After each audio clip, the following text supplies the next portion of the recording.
Good morning, afternoon, and night. My name is Rico, and I am here to ask you a question for two reasons. One, to challenge your view on history. Two, because I really need this grade in this class. So let's have some fun.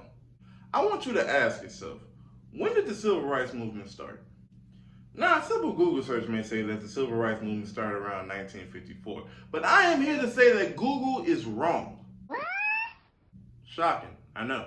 Now, while the Civil Rights Movement may have gained its name and its popularity during the 50s and 60s, the fight for civil rights and equalities for African Americans began long before MLK ever decided to go and give a speech.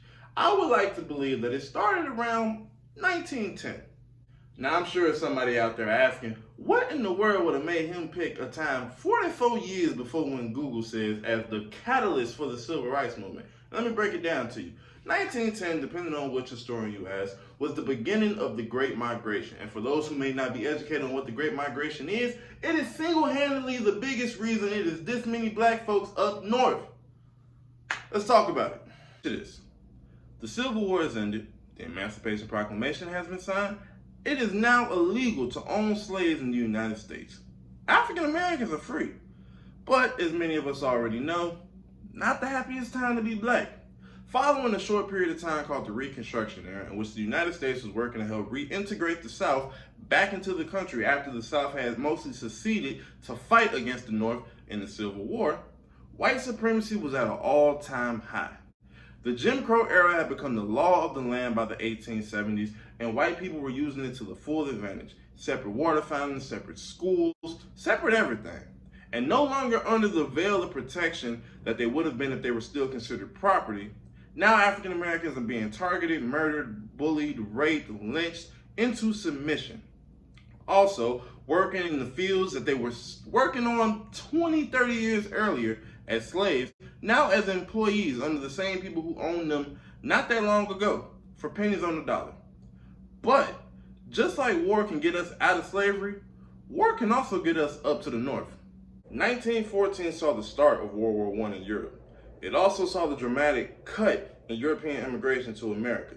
Nobody was hit hard about this than U.S. industries and factories. And what do? Because the work still got to get done. Well, who's proven themselves to be hard workers in such tough conditions? The black Southerners. With promises of giving people 3 times the amount of money they would have made as sharecroppers, and with the help of black newspaper articles such as the Chicago Defender urging black Southerners to make their way north. There were 1 million African Americans who had moved to the North, West, and Midwest by 1919 to work in factories, using whatever they could to get there. Horse, car, boat, train, you name it, they tried it. Now, let's not get it twisted. Just because they moved to where it was a little bit nicer, don't mean racism wasn't still very much prevalent. It very much was. Sad to say, segregation was still very popular up north and in the West and in the Midwest. There were issues fighting for jobs amongst people. They were fighting amongst other workers. They were fighting amongst other immigrants. It was a tough time. And this was never more prevalent than in the 1919 Chicago race riot, in which 38 people were left dead over the course of 13 days. But where there's darkness, light will find a way to shine through. And this is where the impact and the first steps towards the Civil Rights Movement have begun. Black people started grouping up together and forming their own forms of literature, forming their own forms of free speech to tell their stories, to testify about their struggles, and to help empower African Americans to feel proud of who they are and where they come from. These are some of their stories. Important to focus on one of the most prevalent examples of the Great Migration leading towards the Civil Rights Movement, the Harlem Renaissance. By the 1920s, over 200,000 African Americans occupied Harlem, focusing on love, music, art, literature, everything to scream about black excellence, to give pride to black people for being black.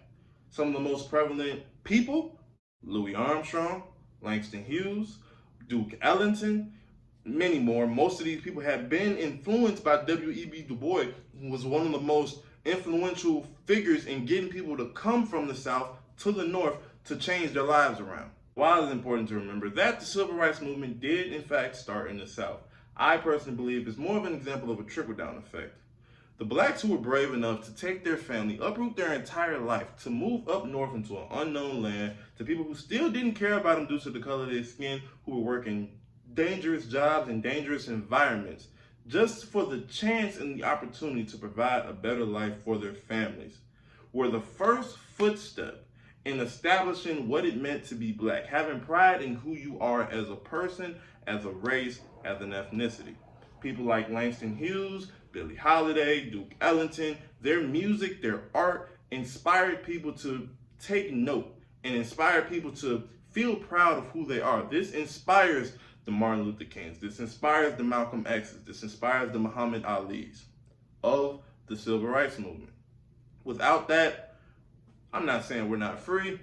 I'm saying that we may not be as brave as we are today. And for that, I'm forever grateful. Because like I said, most black folks in Chicago are products of the Great Migration. I'm a third generation. My grandmother was scooped up by her mother from Coffeyville, Mississippi, to go to Indiana to go to school, to learn, to get her education. My great-grandmother worked in those factories. she worked in the candy factory. So without that, I may not be here. And I'm forever grateful for that. Thank y'all for listening. Have a blessed day. Black Lives Matter.